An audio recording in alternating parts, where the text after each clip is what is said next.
Muy bien, pues buenas tardes a todos. Todos son bienvenidos aquí a Gracia y Paz, Iglesia Cristiana. Es un gusto de nuevo estar con ustedes, estar todos juntos compartiendo de nuevo la palabra de Dios en este domingo.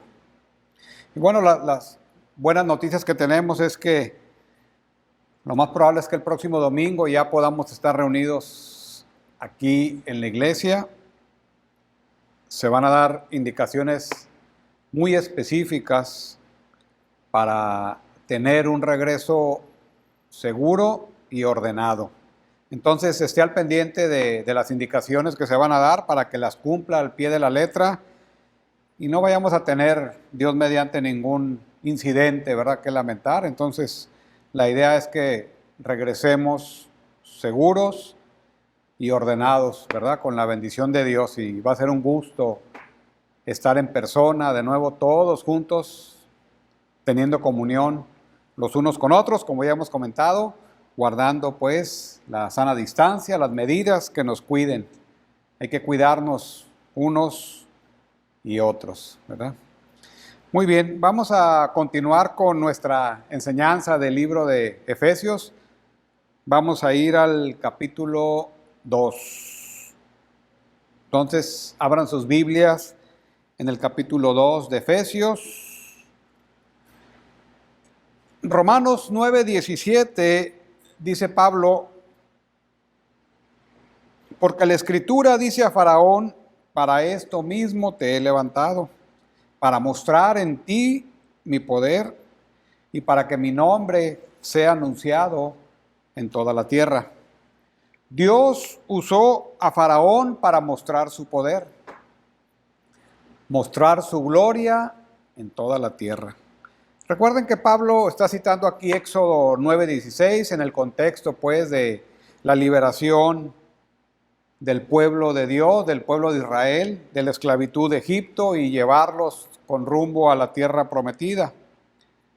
En este pasaje que está citando Pablo de Éxodo 9:16 ya habían pasado 9 plagas y Faraón no quería dejar ir al pueblo de Israel e iba para la 7ª plaga.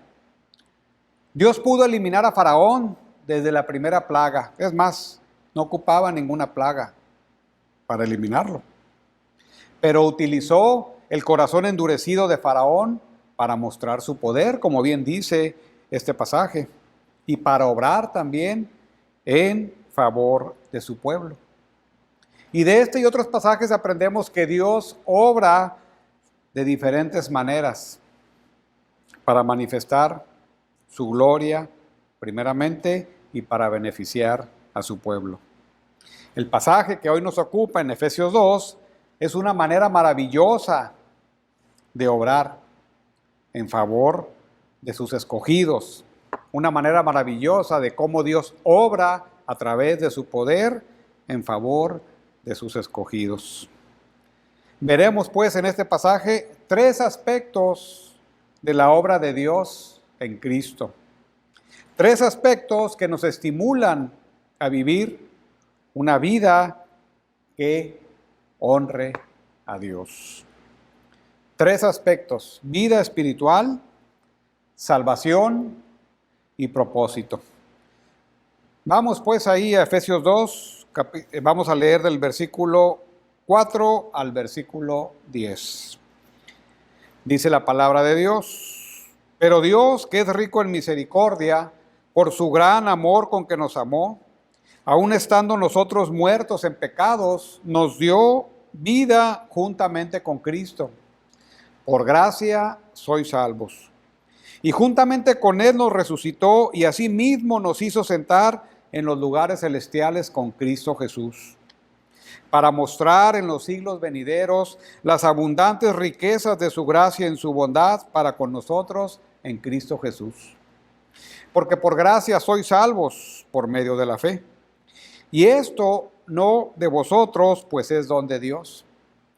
No por obras, para que nadie se gloríe, porque somos hechura suya, creados en Cristo Jesús para buenas obras, las cuales Dios preparó de antemano para que anduviésemos en ella. Acompáñenme a orar, por favor. Gracias, Padre, te damos esta tarde y oramos, Señor, por tu ayuda. Oramos por la ayuda del Espíritu Santo, Señor, para que nos permita, en tu gracia, en tu misericordia, en tu amor, nos permita, Señor, ver algo de la gloria de Cristo a través de este pasaje. Oramos, Señor, para que tu gracia sea poderosa en todos nosotros, Señor, y vislumbrar esto que tiene este hermoso pasaje para cada uno de nosotros. Te lo pedimos de manera humilde en el nombre de Jesús. Amén. Muy bien. La tétrica y lúgubre y sin esperanza condición de muerte espiritual solo puede ser remediada por Dios. Como vimos la semana pasada, ¿verdad?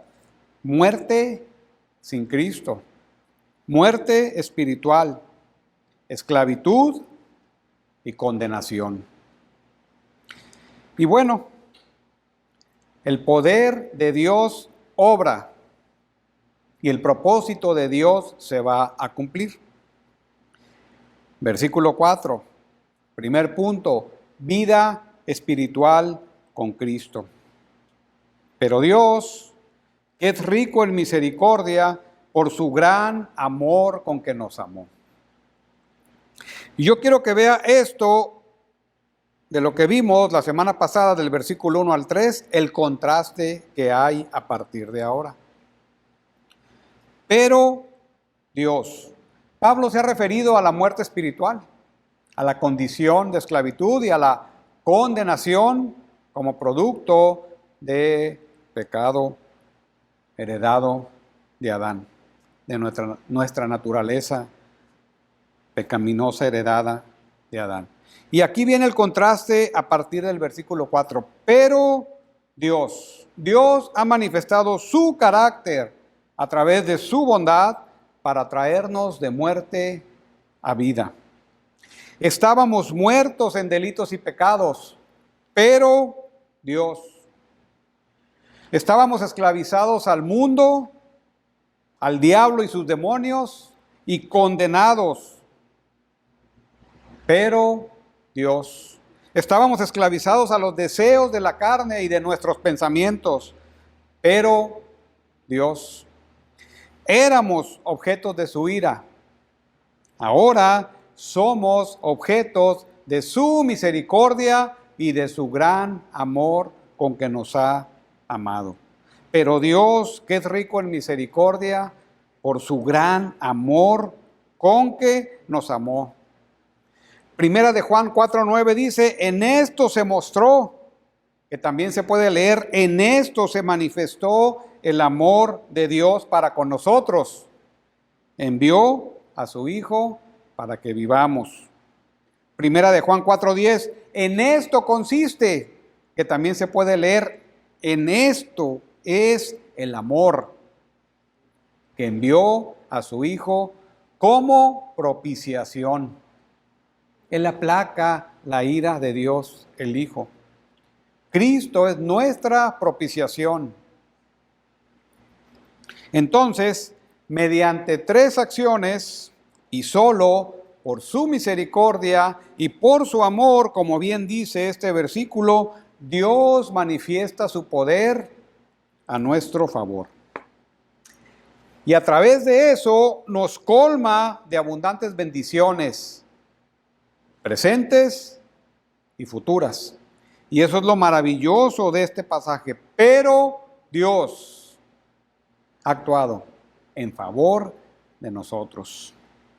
Tres acciones. Versículo 5. Aún estando nosotros muertos en pecados, nos dio vida juntamente con Cristo. Por gracia sois salvos.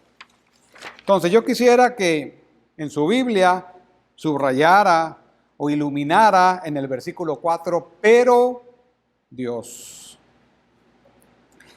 La palabra os dio vida es un verbo que se puede traducir también como vivificar. El poder de Dios en Cristo nos vivifica. Y también quiere decir dar vida juntamente con.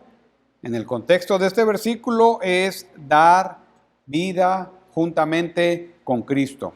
El primer despliegue de su poder es entonces vivificarnos, traernos de muerte a vida, de muerte espiritual a vida espiritual por la obra consumada de Cristo.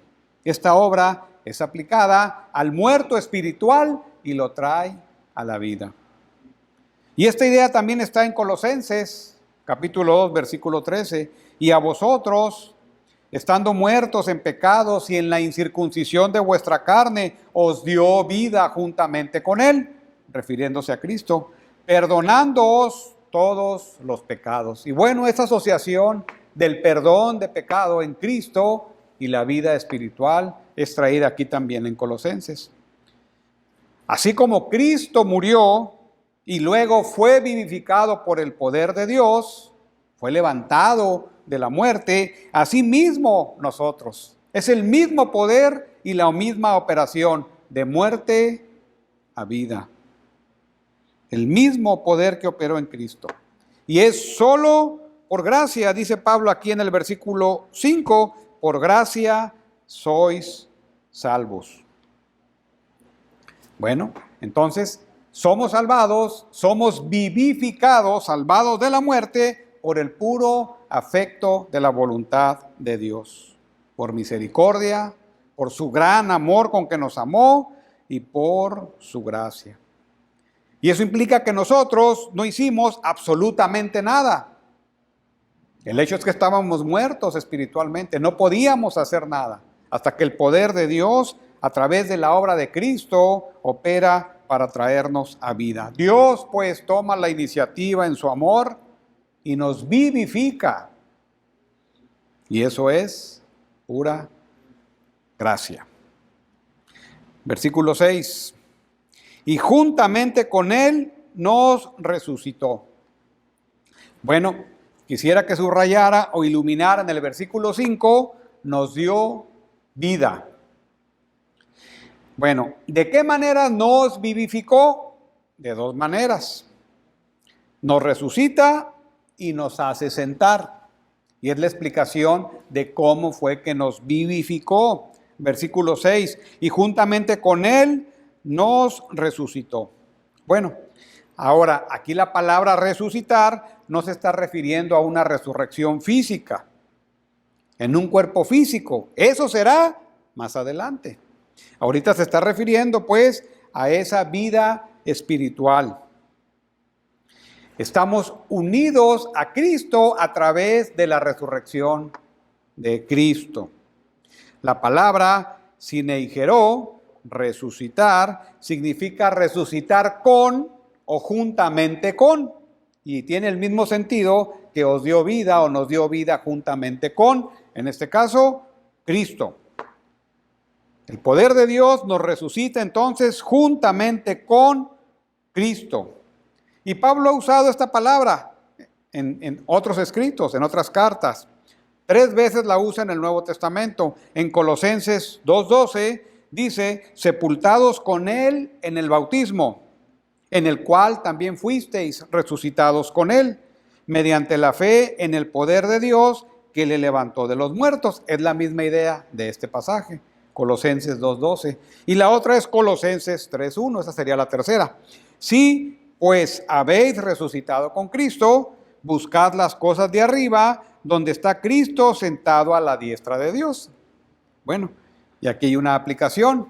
Si estamos resucitados con Cristo, nuestra mirada tiene que ir de abajo y fijarla hacia arriba. ¿En dónde? En los lugares celestiales. Buscad las cosas de arriba. Entonces, nos resucita juntamente con Cristo. Bueno, y no solo nos resucita, dice el versículo 6 en su parte final, y asimismo nos hizo sentar en los lugares celestiales en Cristo Jesús. Entonces, primera acción, nos vivifica. Segunda acción, nos resucita o nos levanta espiritualmente con Cristo. Tercera acción, nos sienta, nos hizo sentar. Y esta palabra también en el original quiere decir sentarse con o, de nuevo, sentarse juntamente con. Y en este caso, pues se aplica a Cristo. Nos hizo sentar juntamente con Cristo en los lugares celestiales. ¿Dónde está Cristo ahorita? A la derecha del Padre. Entonces, aquí lo que emerge es la idea de la unión con Cristo. La unión con Cristo, es decir, el creyente participa de la obra consumada de Cristo en la salvación. La unión con Cristo. Los beneficios de ser ciudadanos del cielo se hacen efectivos, pues, desde que Dios nos escogió desde antes de la fundación del mundo, como dice Efesios capítulo 1. En Cristo. Los beneficios y nuestra unión con Cristo es desde la eternidad pasada, cuando Dios nos escogió. 1:4. Según nos escogió antes de la fundación del mundo en Cristo. Y se aplican también al presente en Cristo. Y se van a aplicar en el futuro en Cristo, en la glorificación, en su segunda venida. Y entonces necesitamos entender esa perspectiva pasada, presente, futura, para poder vivir mejor el presente, viendo esas bendiciones espirituales hacia el futuro. La unión con Cristo. Entonces, fuimos escogidos en Cristo desde antes de la fundación del mundo. Efesios 1:4. Fuimos crucificados con Cristo. Romanos 6:6. Fuimos muertos en Cristo. Romanos 6:3. Fuimos sepultados con Cristo. Romanos 6:4 y 5. Fuimos resucitados con Cristo. Lo que estamos viendo hoy, Efesios 2, versículo 6. Y fuimos sentados con Cristo. Efesios 2:6. Entonces, si se va dando cuenta, todas las bendiciones del creyente son en Cristo. Fuera de Cristo no hay nada. Aparte de Cristo solo hay muerte, desolación, condenación, esclavitud. Hemos sido entonces vivificados, resucitados con Cristo y sentados con Cristo.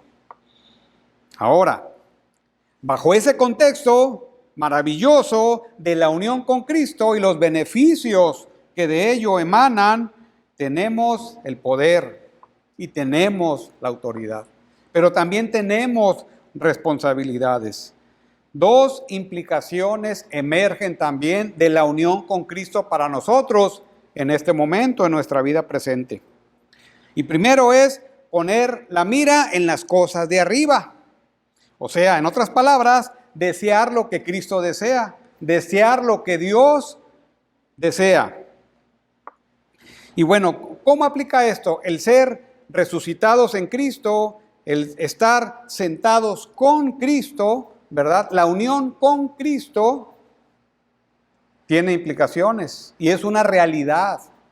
Es una unión espiritual, pero no es una unión espiritual como de sentir bonito, como de un sentimiento, no, es una unión espiritual real, a través del Espíritu Santo que nos sella esa unión.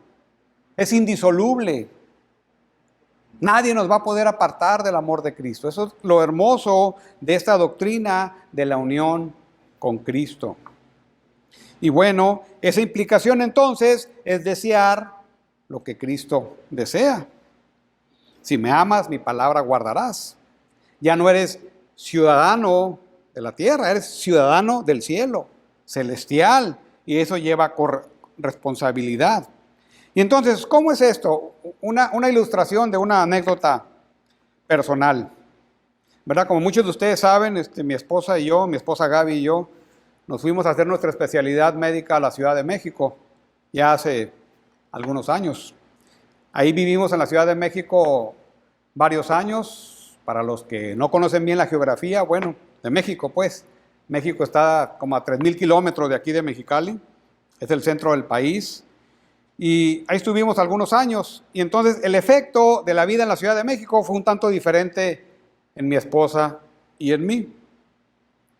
Y entonces, aunque nos fue muy bien ahí, conocimos, ¿verdad?, la ciudad, muy hermosa, la ciudad, ¿verdad?, llena de historia, hospitales grandotes. La realidad es que la pasamos muy bien, pero el corazón de mi esposa siempre estuvo en Mexicali, siempre. No hubo nada que la moviera de su deseo de regresar a Mexicali. Fue, se preparó, terminó su especialidad y regresó a Mexicali. Pero cuando estuvo viviendo en la Ciudad de México, y ahora lo veo yo con más claridad, es de que su corazón siempre estuvo en Mexicali. Bueno, no se dejó influenciar por el tipo de vida de la Ciudad de México. Bebió el agua del río Colorado y nunca jamás la logró olvidar. Y entonces su afecto, ¿verdad?, aunque vivía bien ahí en México, vivíamos juntos muy bien, siempre estuvo aquí en Mexicali. Deseaba estar en Mexicali, deseaba regresar a Mexicali.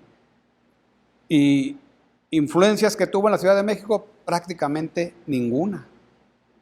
Era una persona viviendo en una ciudad, pero su corazón estaba y su vida en otra ciudad, en Mexicali.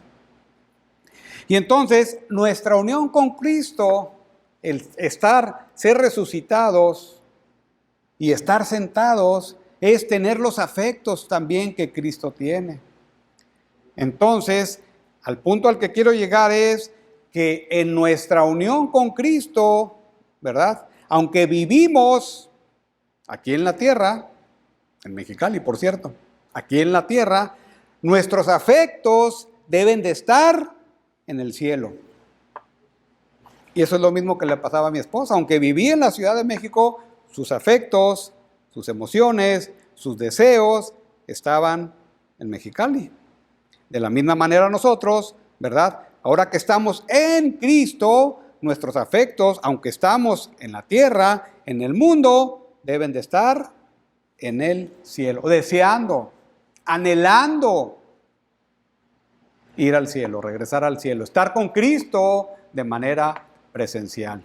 Y eso impacta la vida, debería de impactar nuestra vida. Y entonces las cosas del mundo, de la carne, a lo que estábamos esclavizados, ¿verdad?, el diablo y sus demonios, tenemos que empezar a luchar contra todos esos deseos para que no nos arraiguen aquí en el mundo. Por eso, nuestros afectos del corazón, cuando están en las cosas de arriba, esos deseos, esas influencias, deben ser cada vez menor en nuestra vida. Esa es una implicación de la unión con Cristo. Entonces, la segunda implicación es, sentados juntamente con Cristo, es que Cristo está sentado a la derecha del Padre y eso implica autoridad y poder. Y nosotros, en nuestra unión con Cristo, compartimos esa autoridad y poder. Entonces vean aquí esto maravilloso. Ahora, vivificados con Cristo, unidos con Cristo, ahora tenemos el poder y la autoridad para luchar nuestra batalla espiritual. Y no solo para luchar, sino tenemos el poder para ganarla. Y eso es lo hermoso, eso es lo maravilloso de esta unión, de estos beneficios que tenemos en nuestra unión con Cristo. Entonces, dos cosas: nuestros deseos, nuestros afectos deben de empezar a cambiar y aunque estamos aquí, tendrán que estar en las cosas de arriba. Y tenemos y debemos de creerlo, el poder y la autoridad para pelear contra las tres influencias que antes nos gobernaban. Ya cuando estemos Cristo en la segunda venida, que nuestro cuerpo esté glorificado, no habrá más lucha. Pero ahorita habrá lucha, habrá batalla. Y eso es lo que tenemos que pelear, pero ahora tenemos poder y autoridad en Cristo. Todo lo que Dios hace, lo hace con un propósito. El traernos de muerte a vida, el vivificarnos, resucitarnos, sentarnos con Cristo, tiene un propósito centrado primeramente en Dios. Versículo 7. Para mostrar en los siglos venideros las abundantes riquezas de su gracia en su bondad para con nosotros en Cristo Jesús. De nuevo, esa maravillosa frase, en Cristo. Entonces, vean lo que implica la palabra mostrar, para mostrar en los siglos venideros. Este término mostrar significa también dar prueba de algo, poner en exhibición. Bueno, una idea detrás del término es, por ejemplo, cuando una mercancía se pone en un aparador. Y la función de ponerle en un aparador es exhibirla, obviamente, pero que atraiga. Ponerla de una manera que atraiga a la gente, mostrarla para que atraiga a la gente, ¿verdad? Entonces, esta palabra implica mostrar. Obviamente, exhibir algo como una prueba de algo, y no solo eso, sino llamar la atención o atraer. Y en el contexto, pues, que dice aquí, para mostrar en los siglos venideros las abundantes riquezas de la gracia y la bondad de Dios. Pero también, a través de nosotros, sus elegidos, salvados, Él muestra la abundante riqueza de su gracia y su bondad. Entonces vean aquí lo que tenemos para mostrar. ¿A través de quién va a mostrar? A través de sus elegidos, a través de los creyentes, a través de usted y a través de mí. Y eso es lo glorioso de esto. Dios da a conocer lo hermoso de su carácter a través de nosotros. ¿Te das cuenta lo que ello implica? Muertos, miserables, sin esperanza, nos ha vivificado y llenados de bendición en Cristo. Entonces, date cuenta de la responsabilidad que tenemos como creyente. Por un lado, es la gloria de Dios manifestada y mostrada, su gracia y su bondad a través de traernos de muerte a vida. Pero por otro lado, es una gran responsabilidad. Alguien ha dicho que somos sus joyas, las joyas de Dios. Alguien ha dicho que somos sus trofeos. ¿Y un trofeo para qué es? Para exhibirse, para que todo el mundo lo vea. Otros han dicho que somos sus diamantes.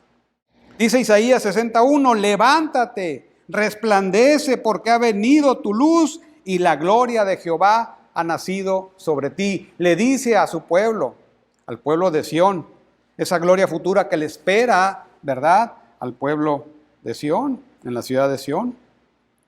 Y una idea similar se plasma en Efesios 5:8 más adelante, porque en otro tiempo erais tinieblas, mas ahora sois luz en el Señor. Y entonces andad como hijos de luz. Y está hablando de la conducta acorde a lo que eres ahora en Cristo. Si eres su joya, su trofeo, su diamante, entonces opera y anda a través de cómo Él te ha llamado. Y claro, sabemos que es una obra que poco a poco va realizando el Señor en la vida de cada uno, ¿verdad? Y eso es importante, pero tenemos que creer esta verdad, que somos los que mostramos su gracia abundante. Y no solamente ahora, sino en los siglos por venir, toda la eternidad. Entonces, en Cristo hemos sido de nuevo traer de muerte a vida espiritual. Ahora Pablo quiere dejar en claro bajo qué mecanismo pues es llevada a cabo la salvación. Y a partir del versículo 8 trae de nuevo el tema que tocó en el 5, por gracia sois salvos. Y eso nos lleva al segundo aspecto de su obra, salvación con Cristo. Versículo 8. Porque por gracia sois salvos por medio de la fe. Bueno, la salvación implica dos cosas, gracia y fe. Por gracia sois salvos.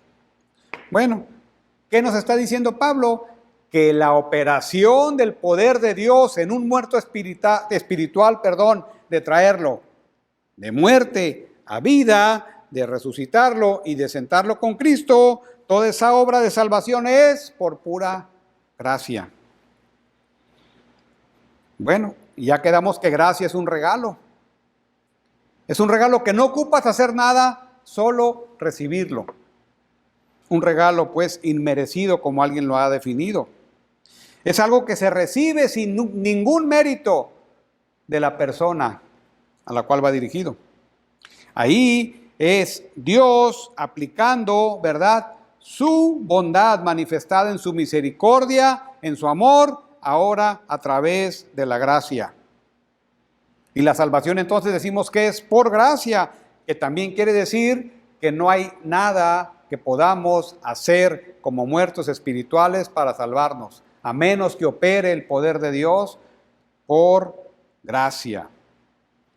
Su profundo amor, su grande misericordia. Bien, y la salvación, aparte de ser por gracia, es por fe. Versículo 8, parte final, por medio de la fe, y esto no de vosotros, pues es don de Dios. Entonces, la salvación en Cristo, con Cristo, es por gracia y por fe. El medio para recibir la salvación es la fe. Y como dice aquí, gracia y fe, esto no es de vosotros, es don de Dios. Entonces, cuando se hace el llamado a través del Evangelio, porque el Evangelio es poder de Dios para salvación, es el medio, pues, el mensaje que Dios ha dejado para salvar, para traer de muerte a vida. Uno escucha el Evangelio, viene la operación del Espíritu Santo, capacita a la persona, a ese muerto espiritual, lo vivifica, ¿verdad? Y lo deja en capacidad de responder, lo que llamamos la regeneración. Y entonces ejerce su fe y cree y viene a vida eterna. Convicción de pecado, vida eterna. Entonces, eso es lo que permite que una persona sea vivificada. Debe ejercitar su fe. Entonces, la salvación es por gracia, por medio de la fe, y es una obra que hace totalmente el poder de Dios. No es por obras para que nadie se gloríe, por si hay alguna duda, el versículo 9 lo afirma, ¿verdad? No es por obras para que nadie se gloríe. Esto deja en claro, pues, que la obra de salvación por gracia, por medio de la fe, es completamente de Dios.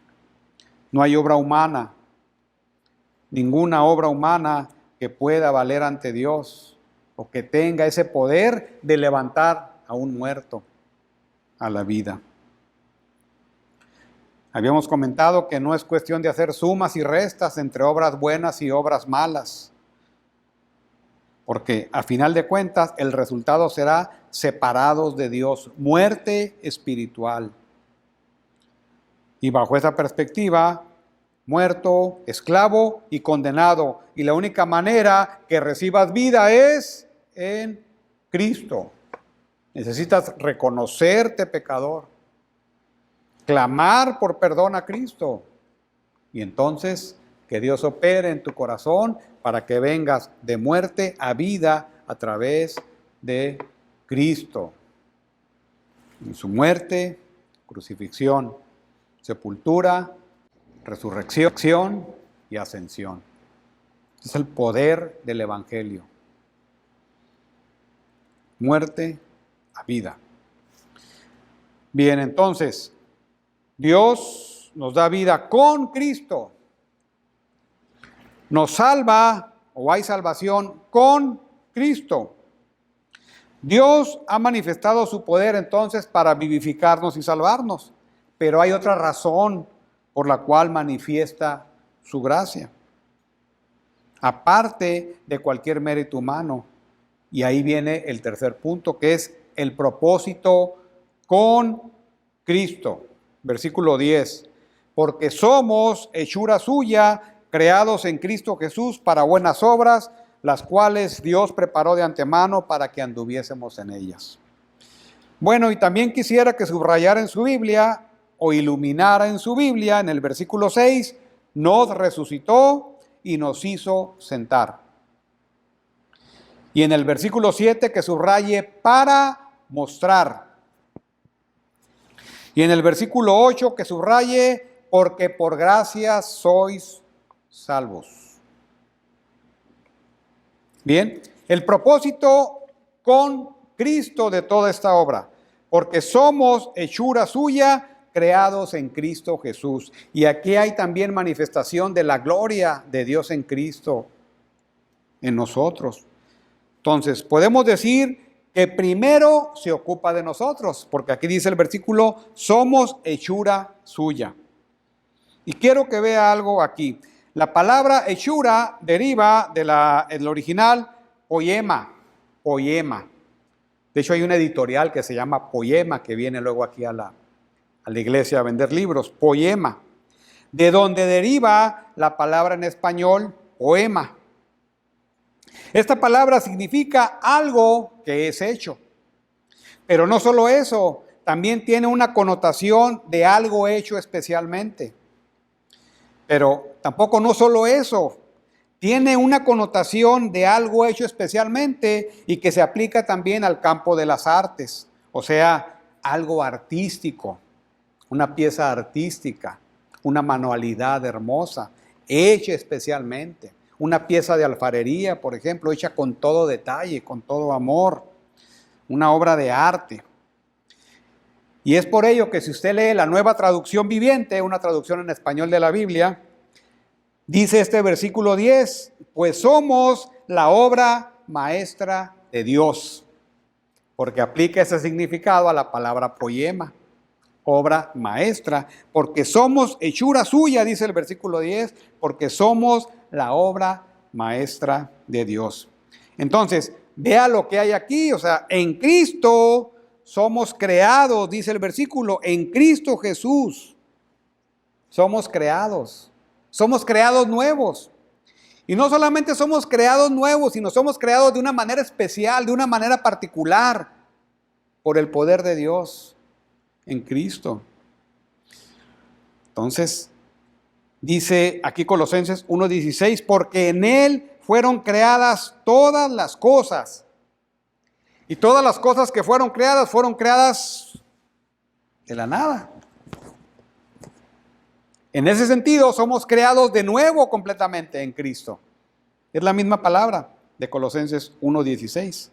Entonces, somos creados artísticamente, somos un poema andante. Créalo.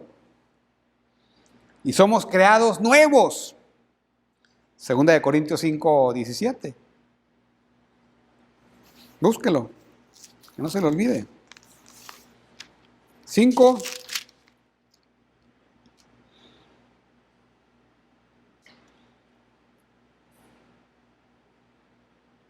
De modo que si alguno está en Cristo, nueva criatura es.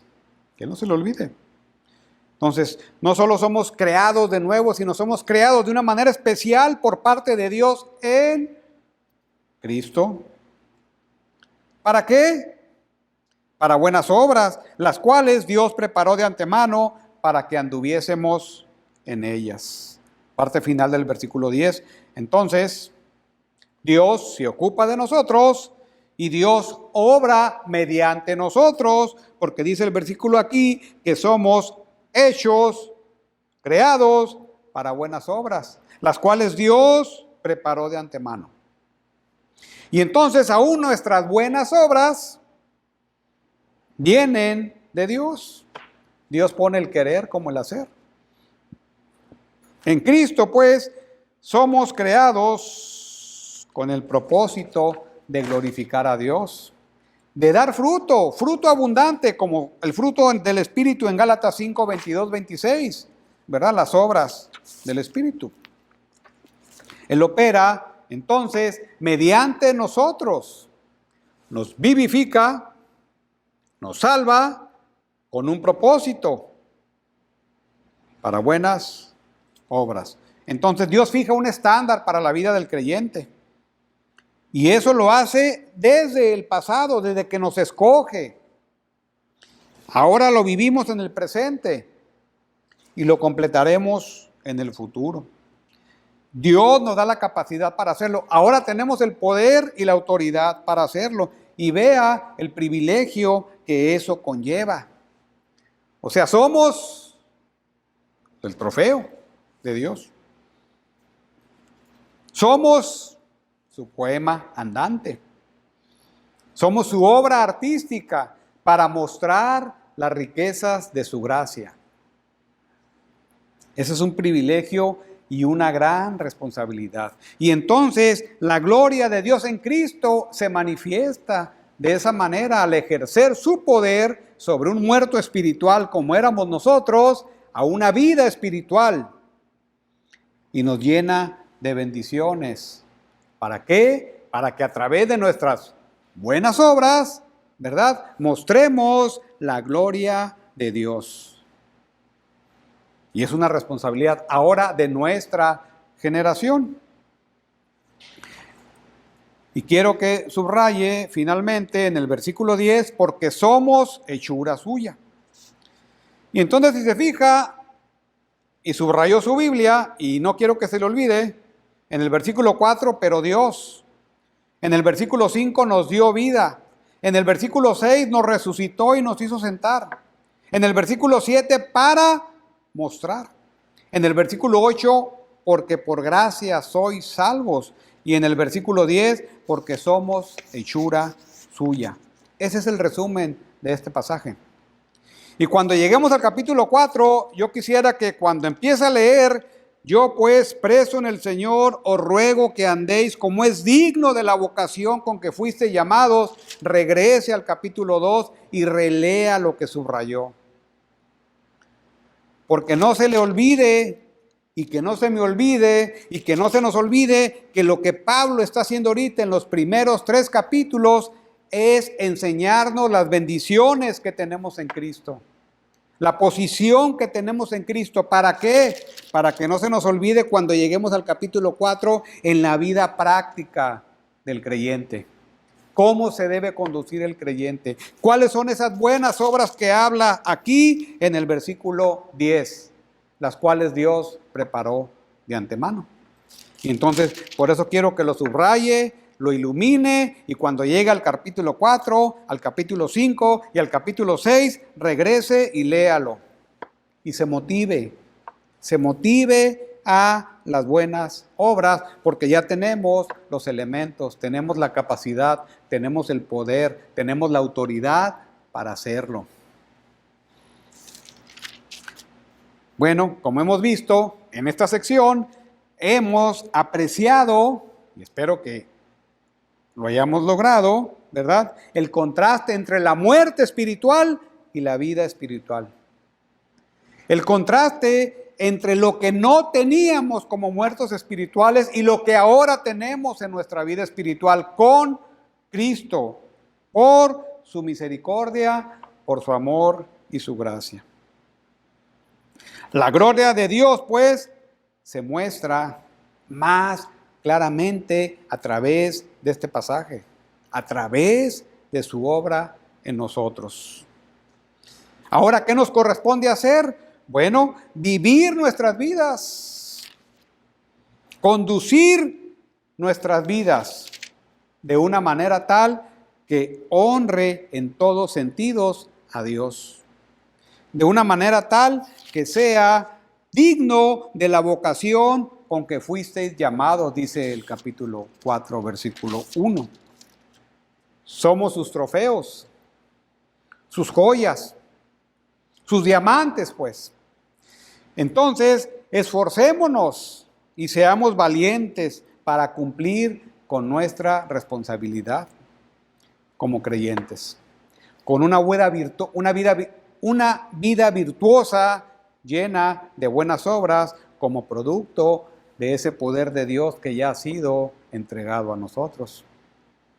Recuerde que no somos salvos por obras, somos salvos para buenas obras. Las obras por sí solas no salvan,